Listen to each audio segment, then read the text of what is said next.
Très ravi de vous retrouver sur Serif la télévision pour vous informer. Si vous nous rejoignez, bonsoir et bienvenue.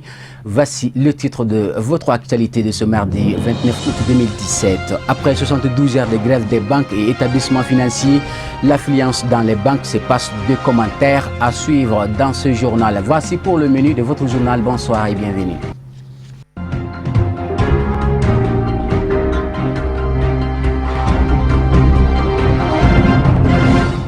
Voilà, bonsoir mesdames et messieurs, bienvenue dans ce journal. Les pays participant au mini-sommet Europe-Afrique organisé lundi à Paris sur la crise migratoire ont adopté une feuille de route visant à renforcer le soutien aux pays africains tels le Niger et le Tchad pourraient servir de hotspot. Plus de précision, Ahmadou Diarra. Identifier les réfugiés dès le territoire africain, telle est la proposition que les dirigeants européens ont lancée sans beaucoup de détails lundi 28 août à l'issue du mini-sommet sur la crise migratoire, rassemblant des chefs d'État tchadiens et nigériens ainsi que le chef de gouvernement libyen. L'idée poussée par le président français est de lancer la procédure d'asile en Afrique dans des zones identifiées pleinement sûres au Niger et au Tchad. L'identification des candidats éligibles à l'asile se fera sur des listes fermées du Haut Commissariat de l'ONU pour les réfugiés et concernera les migrants d'ores et déjà identifiés par le HCR et résidant dans ces pays de passage, a précisé le chef d'État français. C'est un groupe de trafiquants qui sont les trafiquants d'armes, les trafiquants de vies humaines, de drogue et les groupes liés au terrorisme et qui ont fait du désert en Afrique un cimetière et de la Méditerranée un cimetière. Des propositions concrètes, voilà ce que veulent les dirigeants africains à cette rencontre. Une feuille de route a été adoptée à l'issue de ce sommet en reprenant cette idée de réinstallation, mais chaque pays a mis en avant ses propres préoccupations dans un dossier source de tension. Les présidents tchadiens et nigériens ainsi que le chef du gouvernement d'entente nationale libyen, dont les pays sont au cœur du transit de migrants d'Afrique et du Moyen-Orient vers les côtes européennes, ont ainsi rappelé que la question de l'immigration ne serait résolue que par le développement. La question de l'immigration ne peut être résolue que par le développement, par un développement harmonieux de l'Afrique. C'est près de 20 milliards d'euros que l'Union européenne apporte au développement de l'Afrique. Cela ne peut être pas suffisant. Il va falloir dans l'avenir accroître ce soutien. Voilà, après 72 heures de grève des banques et établissements financiers, l'affluence dans les banques se passe des commentaires. Sans surprise, les clients sont satisfaits malgré les rangs interminables. L'impact de l'après-grève, c'est à constater des visu dans ce reportage signé Marietou Diallo et Draman Mali. Cette grève des banques et établissements financiers du Mali a failli entacher la fête de Tabaski prévue pour ce vendredi 1er septembre sur toute l'étendue du territoire national. Fort heureusement, à quelques jours de cette fête, un heureux dénouement a été trouvé à la crise et les clients sont satisfaits. Alhamdoulilah, on ne se plaît pas beaucoup, mais comme c'est l'approche de la fête, beaucoup de clients qui ont besoin de leur argent, donc c'est un peu problème parce qu'il y a beaucoup de monde ici. Sinon, à part ça, il n'y a pas de problème. Bon, c'est un peu parce qu'il y a beaucoup de clients qui sont venus prendre l'argent parce qu'on a fait 72 heures sans travail aussi. Au jour d'aujourd'hui, la situation dans les banques, je pense qu'au niveau de ce service quand même, je vois que l'affluence est là, les gens sont bien accueillis. Donc partant de tous les autres banques se fient à ce banque, je pense que tous les clients seront satisfaits. Donc je suis venu il n'y a même pas 5 minutes, j'ai été bien accueilli et puis j'ai fait mon service et je viens de partir. Du côté du marché, l'ambiance est loin d'être morose. Clients et vendeurs ne se plaignent pas du tout. Cependant, certaines femmes invitent les hommes à donner encore plus d'argent. Ça va vraiment. Oui, on ne constate pas trop si l'argent a été débloqué. Bon, je crois qu'il va y avoir des achats, surtout les moutons et comme ça. Bon, la fête est déjà là et puis nous savons aussi que les banques ne sont plus en grève. Donc, monsieur nos chéris, il faut déjà nous donner l'argent. Bien que c'est déjà arrivé, on peut toujours faire des courses parce qu'on est au marché. Il y a plein de choses abordables qu'on peut toujours acheter pour les enfants et autres. Une avancée considérable a été franchie depuis la semaine dernière avec la signature de la trêve de cessez-le-feu entre la coordination des mouvements de l'Azawad CMA et la plateforme, suivant ces dossiers réalisés par Amadou Kamara et Draman Mali. L'objectif de cette trêve est de mener les réflexions en vue de parvenir à un accord de cessation d'hostilité globale et définitive dans la région de Kidal. Cette signature de trêve entre la coordination des mouvements de l'Azawad CMA et la plateforme a permis au processus de paix et de réconciliation au Mali de connaître un dénouement heureux. J'ai appris la signature de cette trêve alors que j'étais sur la frontière qui sépare le Mali et le Niger à partir de Benaka et du département de Tillabéri. À la recherche de la paix, moi je pense que tout ce qui contribue à mettre fin aux morts d'hommes, à l'instabilité des populations, ne peut être salué que de grand. Et moi je voudrais dire d'abord que je remercie tous ceux qui ont contribué à cette trêve. Et aussi je voudrais appeler tous les chefs des mouvements de la CEMA et de la plateforme à mettre fin à tout ce qui peut un seul instant diriger la stabilité et la sécurité des populations. Et bon, avant tout ça, je remercie d'abord la plateforme et la CEMA d'avoir quand même pu parvenir à signer une trêve de cessez-le-feu entre eux. C'est toujours un pas en avant vers la paix. C'est vrai que nous espérons beaucoup et aller jusqu'à signer une trêve de cessez-le-feu entre deux parties qui ont signé l'accord d'Alger il y a un peu longtemps. C'est vrai que c'est toujours une lueur d'espoir pour le Malien aujourd'hui qui aspire beaucoup à la paix. Avec la signature de cette trêve de 15 jours, une étape importante vient d'être franchie dans la résolution de la crise au nord du Mali, nous a expliqué plusieurs de nos interlocuteurs. En tout cas, moi personnellement, je ne pourrais pas vous dire grand-chose. Et je ne pourrais pas vous dire aussi que serait peut-être une assurance pour le retour définitif de la paix.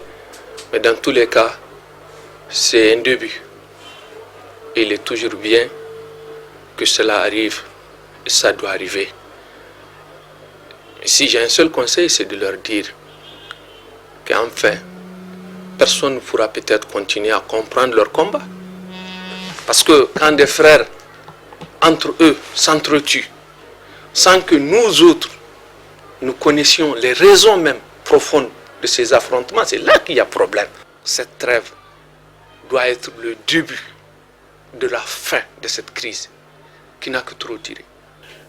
Des accords entre la CEMA et la plateforme, ainsi que la visite du gouverneur de Kidal. Donc tout ça, c'est des signes en tout cas qui augurent quelque chose de bon pour le pays. Bon, maintenant par rapport à la signature entre la plateforme et la CEMA pour je crois, une cessation d'hostilité pendant 2 semaines. Bon, j'avoue, je le dis franchement que on nous a tellement habitués des va-et-vient que moi je ne suis pas du tout très à l'aise. Parce que quand vous voyez les accords aujourd'hui, si ces accords ont été violés, c'est entre les deux parties, la plateforme et la CEMA, sinon pas avec l'État malien. Donc s'ils estiment après toutes, j'allais dire, ces atrocités causées entre les deux parties, qu'aujourd'hui qu'il faille s'asseoir, discuter, trouver un terrain d'entente entre les deux parties. Rappelons que les partis signataires de cette trêve s'engagent à parachever les travaux en cours avec le gouvernement du Mali en vue de l'adoption d'un chronogramme actualisé de mise en œuvre de l'accord pour la paix. Avec cette signature de trêve, tout porte à croire que l'insécurité grandissante à Kidal sera désormais un triste souvenir pour les Maliens. Actualité hors du Mali, le Sénégal est résolument engagé à bouter les tabacs hors de ses frontières. Le pays fait d'ailleurs figure de bons élèves dans la lutte contre les tabagismes. Plus de précision avec Amadou Nkola Diallo. Un homme sous assistance respiratoire. Cette image choc est désormais apposée sur les nouveaux paquets de cigarettes en vente au Sénégal. Un fumeur explique au micro de nos confrères de France 24. Je fume des Marlboro. Mais depuis que j'ai vu le nouveau paquet, j'ai peur. Je veux arrêter de fumer parce que je sais que la cigarette est mauvaise pour la santé. Cette nouveauté s'inscrit dans le cadre de la loi anti-tabac engagée par le gouvernement sénégalais en 2014. Selon le président de la Ligue sénégalaise contre le tabac, l'objectif est d'informer les populations, premièrement, mais également de dissuader les jeunes. Selon aussi une enquête menée en milieu scolaire chez les jeunes Sénégalais âgés de 15 à 19 ans, environ 20% des garçons fument et environ 10% des filles fument. L'application de la loi concrète anti-tabac interdit la vente de cigarettes à moins de 200 mètres des établissements scolaires. Elle interdit aussi la publicité directe ou indirecte pour le tabac, mais aussi de fumer dans les espaces publics. Un restaurateur explique que cette consigne est appliquée à la lettre au sein de son établissement. On ne fume plus ici. Les gens disciplinés se mettent ailleurs pour fumer. En Afrique, le Sénégal fait figure de bon exemple dans la lutte contre le tabagisme. Malgré le développement de politiques anti-tabac en Afrique, l'Organisation mondiale de la santé constate une hausse de la consommation de tabac sur le continent. Les autorités maliennes doivent, à l'instar de nos voisins sénégalais, prendre des mesures similaires afin de lutter efficacement contre le tabagisme dans notre pays.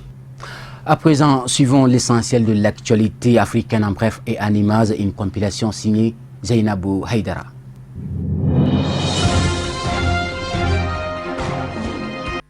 Grève des médecins en RDC. Les blouses blanches durcissent leur mouvement de grève en République démocratique du Congo. Les médecins exigent l'amélioration de leurs conditions salariales. Depuis ce lundi 28 août, la radicalisation du mouvement promise la semaine dernière est effective.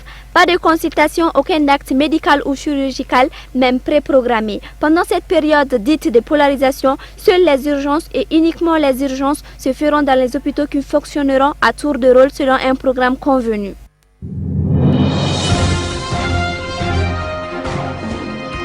Le 3e congrès ordinaire du Rassemblement des Républicains RDR, le parti d'Alassane Ouattara, aura lieu à Abidjan les 9 et 10 septembre. Ce sera le plus important en termes d'affluence, prévient Amadou Soumaoro. Son secrétaire général par intérim, la direction sortante du Rassemblement des Républicains RDR, parti présidentiel, ne veut pas laisser de place à l'improvisation. Aucune œuvre humaine n'est certes parfaite, déclare Amadou Soumaoro, secrétaire général par intérim. Cependant, pour ce 3e congrès ordinaire, nous voulons une organisation maîtrisée.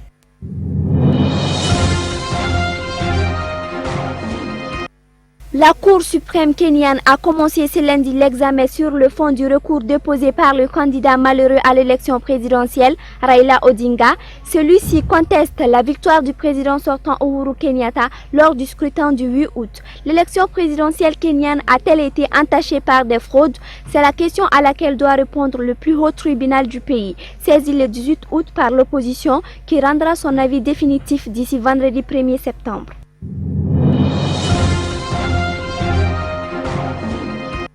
Et enfin, une cour de justice nigériane a ordonné lundi la saisie bancaire de 7,6 milliards de naira, soit 21 millions de dollars, appartenant à l'ex-ministre du pétrole, Jezani Alison Madueke.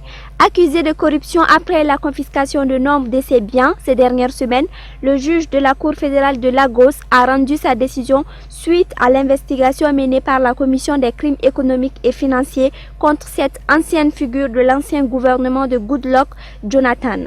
Cette saisie fait suite à la confiscation de nombre de ses avoirs, notamment des propriétés à Lagos et à travers le pays, pour une valeur de 44,5 millions de dollars, 37,5 millions pour un immeuble du riche quartier de Banama Island à Lagos et plusieurs biens moins importants d'une valeur totale de 7 millions de dollars la semaine dernière.